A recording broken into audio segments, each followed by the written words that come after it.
Govinda Govinda Govinda. Judge സാറിനോട് നമസ്കാരം പറയടോ. നമസ്കാരം സാറേ. തന്റെ പേരെന്താ? അയ്യോ, സോറി സാർ. സോറി. ഹലോ. മുത്തച്ഛൻ നമ്മളെയൊക്കെ വിട്ട് പോയി അച്ഛാ. അച്ഛാ, അച്ഛൻ കേൾക്കുന്നുണ്ടോ? അത് അച്ഛനും പോയാ? അച്ഛാ പറയടാ. എന്റെ ഈ സുന്ദര മുത്തച്ഛനെ നമുക്ക് വിറക് വെച്ച് കത്തിക്കണോ അതോ ഇലക്ട്രിക് ശ്മശാനത്തിൽ കൊണ്ടുപോകണോ? അതിനു മുമ്പ് നീ എന്നെ കത്തിക്കടാ. എന്തിനാ എന്റെ അച്ഛൻ ഇപ്പൊ ഇങ്ങനെയൊക്കെ പറയുന്നേ? എടാ പൊട്ടാ, 15 ലക്ഷം രൂപ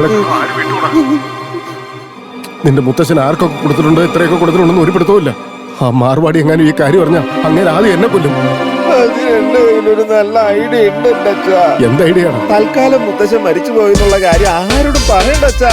എന്താടാ? മുത്തശ്ശൻ മരിച്ചു പോയ കാര്യം സസ്പെൻസ് ആയിട്ട് വെച്ചിട്ട് മുത്തശ്ശൻ കൊടുത്തിട്ടുള്ള കടമൊക്കെ തിരിച്ചു വാങ്ങുന്നത് വരെ ഒന്നും മിണ്ടാതിരിക്കാൻ നമുക്ക്. എടാ ചെറുക്ക, നീ എന്ത് ചെയ്യുന്നു എനിക്ക് അറിയണ്ടാ. എനിക്ക് വേണ്ടത് 15 ലക്ഷം രൂപയാ. ഇങ്ങോട്ട് നീങ്ങുന്നേ. നോക്ക്, നമ്മൾ രണ്ടുപേരും ഒരേ സ്കൂളിൽ പഠിച്ചു എന്നുള്ള ഒറ്റ കാരണം കൊണ്ട് എങ്ങനെയെങ്കിലും ജീവിച്ചു പോട്ടെ എന്ന് ഓർത്ത് ഞാൻ ഈ ജോലി തന്നത്. താനാണെങ്കിൽ എല്ലാവരുടെയും മുമ്പിൽ വെച്ച് മിണ്ടരുത് മിണ്ടരുതെന്ന് പറഞ്ഞാലും സംസാരിക്കില്ലേ? പിന്നെ എനിക്ക് അവിടെ എന്തെങ്കിലും വിലയുണ്ടോ? ഇത്രയും പ്രായമായിട്ടൊരു ബോധമുണ്ടോ? അത് വിട്ടേക്കടാ, ഇതൊക്കെ ഒരു വലിയ പ്രശ്നമാക്കാണ്ടോ. ഞാനിവിടെ എന്റെ അച്ഛൻ പോയ കാര്യം ഓർത്ത് വിഷമിച്ച് നിൽക്കുമ്പോഴാ നിന്റെ ഒരുമാതിരി കോപ്പിലെ. താനിത് എന്തൊക്കെയാണോ പറയുന്നേ? തന്റെ അച്ഛൻ മരിച്ചു പോയെന്നോ? അതല്ല, ആശുപത്രിയിൽ നിന്ന് വീട്ടിലേക്ക് പോയ കാര്യം പറഞ്ഞ. ഓ, എന്റെ മോൻ കൂടെ തന്നെയുണ്ട്. അവനിപ്പോ ഫോൺ വിളിച്ച് പറഞ്ഞു. അച്ഛൻ പോയ കാര്യം ഞാൻ തന്നെ വിളിച്ച് പറയുമെന്ന് തോന്നുന്നല്ലോ. അതിലേക്ക് അവൻ എഴുന്നേറ്റ് പോയോ? എവിടാ?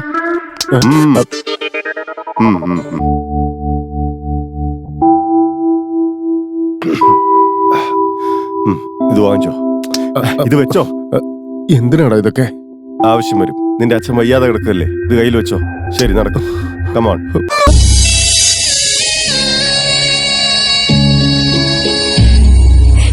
മുത്തശ്ശനെ കൊണ്ട് ഇരുത്തിരിക്കുന്ന കണ്ടില്ലേ? അയ്യോ, എന്റെ ദൈവമേ, ഞാൻ എന്തായി കാണുന്നേ? മുത്തശ്ശനോട് ഇങ്ങനെ ചെയ്യാൻ പാടില്ല. എന്താണ് നിനക്ക് 10 പൈസയുടെ വിടവില്ലേ? മരിച്ചവരാരെങ്കിലും ഇങ്ങനെ കൊണ്ടിരുത്തോ? ഒന്ന് പതുക്കെ പറയാമേ. മുത്തശ്ശൻ മരിച്ച കാര്യം പുറത്തെങ്ങാനും അറിഞ്ഞു കഴിഞ്ഞാ കടം കൊടുത്തവരേക്ക് ഇങ്ങോട്ട് വന്നിട്ട് അച്ഛനെടുത്ത് അമ്മാനമാണോ അമ്മേ? എനിക്ക് എന്റെ മുത്തശ്ശനെ ഒരുപാട് ഇഷ്ടമാണെന്ന് അറിയില്ലേ? സ്നേഹമുള്ള ഏതെങ്കിലും മോൻ ചെയ്യുന്ന കാര്യങ്ങളാണോ ഇത്? ഓ, എന്റെ അമ്മയ്ക്ക് ഒന്നും മനസ്സിലാവാത്തോണ്ടാ.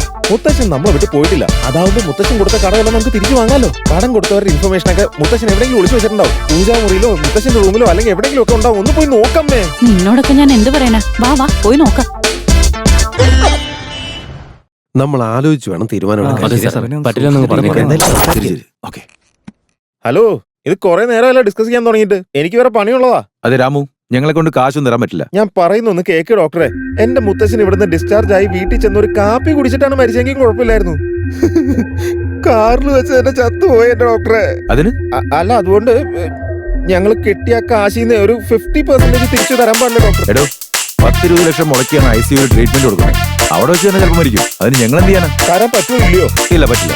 ഓഹോ, അപ്പൊ അങ്ങനെയാണ് കാര്യങ്ങളല്ലേ? അപ്പൊ മുത്തശ്ശന്റെ കൂടെ ഒരു പട്ടണം ഞാൻ നിങ്ങൾക്ക് റെഡിയാക്കുന്നുണ്ട്. നോക്കിക്കോ. കറക്റ്റ് ആയിട്ട് പ്ലാൻ ചെയ്ത് ഡീലിംഗ് നടത്താൻ വന്നിരിക്കുക. എന്തെങ്കിലും തിരക്കിലാണോ ചിറ്റപ്പാ? ന്യൂസ് കേട്ടോണ്ടിരിക്കുകയാണെന്നോ? ഒരു ബാഡ് ന്യൂസ് പറയാനുണ്ട് ചിറ്റപ്പാ. ചിറ്റപ്പാ, സൂപ്പർ സ്പെഷ്യാലിറ്റി ആണെന്ന് പറഞ്ഞൊരു വൃത്തിയായിട്ട് ആശുപത്രി കൊണ്ടുവന്ന് മുത്തശ്ശനെ ചേർത്തില്ലേ? മുത്തശ്ശൻ നമ്മളെ വിട്ട് പോയി ചിറ്റപ്പാ. ഇവന്മാരെ വെറുതെ ഇടാൻ പറ്റില്ല. ഹോസ്പിറ്റലിന് മുമ്പിൽ ഇഷ്ടംപോലെ സ്ഥലമുണ്ട്. മുത്തശ്ശന്റെ ബോഡി ഇവിടെ കൊണ്ടുവന്ന് വെച്ച് നമുക്ക് സമരം ചെയ്യണം ചിറ്റപ്പ. മുത്തശ്ശന്റെ 16 അടിയും നേരം നമുക്ക് ഇവിടെ വെച്ച് നടത്താം. ചിറ്റപ്പന് അഭിപ്രായം ഒന്നും പറഞ്ഞില്ലല്ലോ. നമ്മുടെ ബന്ധുക്കളെ മാത്രമല്ല, എല്ലാ ന്യൂസ് ചാനലിലും വിവരം അറിയിച്ച് അവരെയും ക്ഷണിക്കുക. യൂട്യൂബ് ചാനലിനെ വിട്ടുകളയുന്നേ. യൂട്യൂബ് ചാനൽ കൂട്ടാം. ഒറ്റ മിനിറ്റ് ഒന്ന് ഹോൾഡ് ചെയ്യണേ. എത്ര തരാന്ന് പറഞ്ഞു? 1 ലക്ഷം തരാം. ഇവിടെ കാര്യങ്ങൾ നടപടിയാവുന്നില്ല ചിറ്റപ്പൻ. ഞാൻ പറഞ്ഞ പോലെ ഫോൺ കിട്ടിയോ? 1.5 ലക്ഷം രൂപ വേണമെങ്കിൽ തരാം. അതല്ലാതെ 1 രൂപ കൂടുതൽ തരില്ല. അല്ലെങ്കിൽ നീ പറയാം. ചിറ്റപ്പാ, ഈ ഡോക്ടർമാരും മനസ്സും മനസാക്ഷിയൊക്കെ ഉള്ളവരാണല്ലോ. ഞാൻ നോക്കിയിട്ട് പറയാം. വിളിക്കാട്ടാ. ലാസ്റ്റ് എത്രയായിരുന്നു പറഞ്ഞേ? 1.5 ലക്ഷം. അപ്പൊ ഹോസ്പിറ്റലിൽ എടുത്തോന്ന് പറഞ്ഞു. ഒരു ഫ്ലോയ്ക്ക് അങ്ങ് പറഞ്ഞതാ. കാശ് വാങ്ങിച്ച് നിങ്ങൾ പോവാൻ നോക്ക്. ഹലോ അക്കൗണ്ടന്റ്, 1.5 ലക്ഷം രൂപ വേഗം കൊടുത്തേക്കണേ. അതെ, പെട്ടെന്ന്.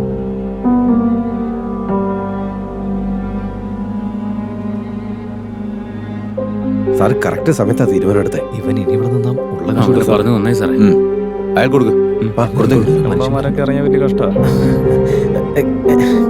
കൃത്യമാണെന്നാ തോന്നുന്നത്. അപ്പൊ ഞാൻ പോയിട്ട് വരാം. അയ്യോ, വരണമെന്നില്ല. ആ വഴി പൊക്കോ.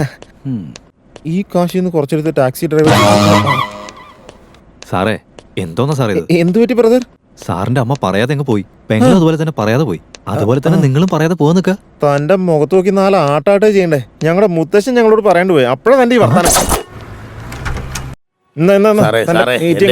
മൊത്തം കാശ് കൊടുത്തില്ല സാറേ, എന്റെ അക്കൗണ്ട് ക്ലോസ് ആയി പോകും സാറേ. ഞങ്ങളുടെ മുത്തശ്ശന്റെ അക്കൗണ്ട് ക്ലോസ് ആയി, പിന്നെ തന്റെ അക്കൗണ്ട് ഇരുന്നിട്ട് എന്താ കാര്യം?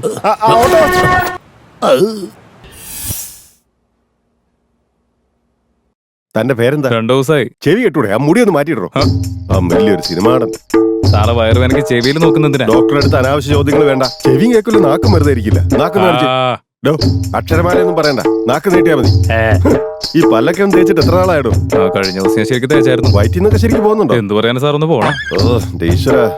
എടാ മരമണ്ട, ഞാൻ ചോദിച്ചത് ഇരിക്കുമ്പോ നല്ല ലൂസായിട്ട് പോകുന്നുണ്ടോ, അല്ലെങ്കിൽ പിന്നെ മുക്കിയിട്ടാണോ പോകുന്നത്? ഇരുന്നാ ഉടനെ പൈപ്പ് ലീക്കായ പോലെ പോകുന്നത്.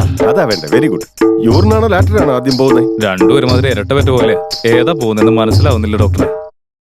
മുകളിലുള്ള അങ്കിള് താഴെയാണോ, താഴത്തെ ആന്റി മുകളിലാണെന്നൊക്കെ നന്നായിട്ട് അറിയാം. തന്റെ മുകളിലും താഴെ എന്താണെന്ന് അറിയില്ലല്ലേ?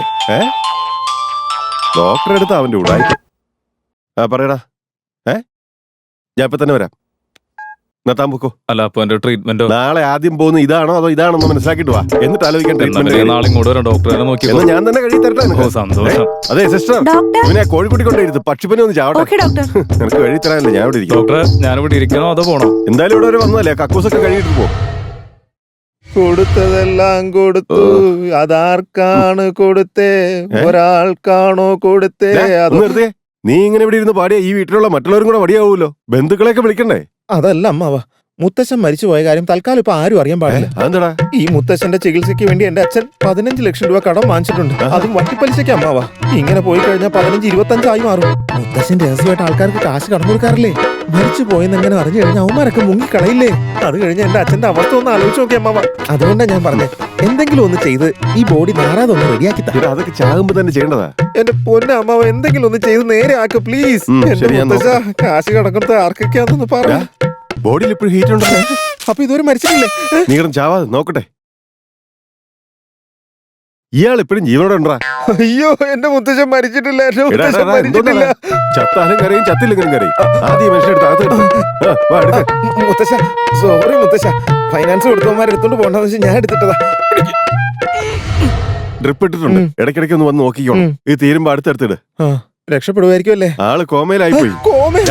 ചത്തിട്ടില്ല. ദേ നോക്കി, ഇയാൾ ഈ അവസ്ഥയിലുള്ളപ്പോഴേ എന്തെങ്കിലും വരാനുണ്ടെങ്കിൽ അതൊക്കെ വസൂലാക്കിക്കും. ചേട്ടാ, അച്ഛന് ആള് കോമയിലാ. കോമയിലോ? ഈ റിയാക്ഷൻ ഞാൻ നേരത്തെ കൊടുത്തു കഴിഞ്ഞതാ. ഓവറാക്കി നശിപ്പിക്കല്ലേ. പിന്നെ ഇടയ്ക്ക് ആരെങ്കിലും നനഞ്ഞ തുണി കൊണ്ടും തുടച്ചു കൊടുത്തോളൂ. തുടച്ചിട്ട് സെന്റ് അടിക്കാൻ മറക്കണ്ട. എവിടെ സെന്റ് അടിക്കണേ? ഫുൾ ബോഡിക്ക്. ശരി ശരി. സൂട്ട് കേസ് എടുത്തോണ്ട് വാ, എനിക്ക് വേറെ പണിയുള്ളതാ. നസീറിന്റെ കാലം തൊട്ട് എല്ലാ പടത്തിലും ഡോക്ടർമാർക്ക് ഈ സൂട്ട് കേസ് നടക്ക്.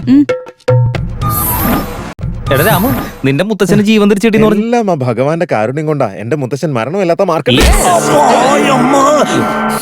ചേട്ടാ, അതെ, എന്താ പൂജാമുറിയിലുണ്ടായിരുന്ന മുത്തശ്ശന്റെ ഡയറിയിൽ നിന്ന് കിട്ടിയതാ. പൂജാമുറിന്ന് കിട്ടിയത് കൊണ്ട് ഇത് മിക്കവാറും പൂജാരിയുടെ നമ്പർ ആയിരിക്കാനാണ് സാധ്യത. ഇയാളെ വിളിച്ചിട്ട് ഇപ്പൊ എന്ത് ചെയ്യാനാ? നീ ഒന്ന് വിളിച്ച് സംസാരിക്കേ. പക്ഷെ ഇയാൾക്ക് ഞാൻ ആരാന്ന് അറിയില്ലല്ലോ അമ്മേ. നീയും നോക്കി, മുത്തച്ഛൻ അവർക്ക് പൈസ കടം കൊടുത്തിട്ടുണ്ടെങ്കിൽ നമ്മുടെ ഫാമിലിയെ പറ്റി ഒന്നും പറയാതിരിക്കത്തില്ലല്ലോ. പറഞ്ഞിട്ടുണ്ടാവും അല്ലേ? പിന്നെ പറയാതെ വിളിക്കടാ.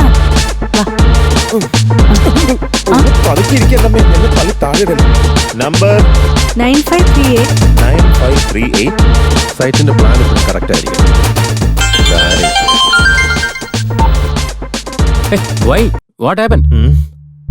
റിംഗ് ടോൺ ഒക്കെ ഉണ്ട്, പക്ഷെ ഫോൺ എടുക്കുന്നില്ല.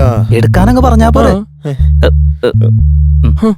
ഗണപതിക്ക് വെച്ച് തന്നെ കാക്ക കൊണ്ടുപോയി അമ്മേ. അത് സാരമില്ല, ഓർമ്മ ഇല്ലെങ്കിൽ എന്താ, നീ അടുത്തേക്ക് വിളിക്കാം. നമ്പർ പറഞ്ഞേ. 98450161.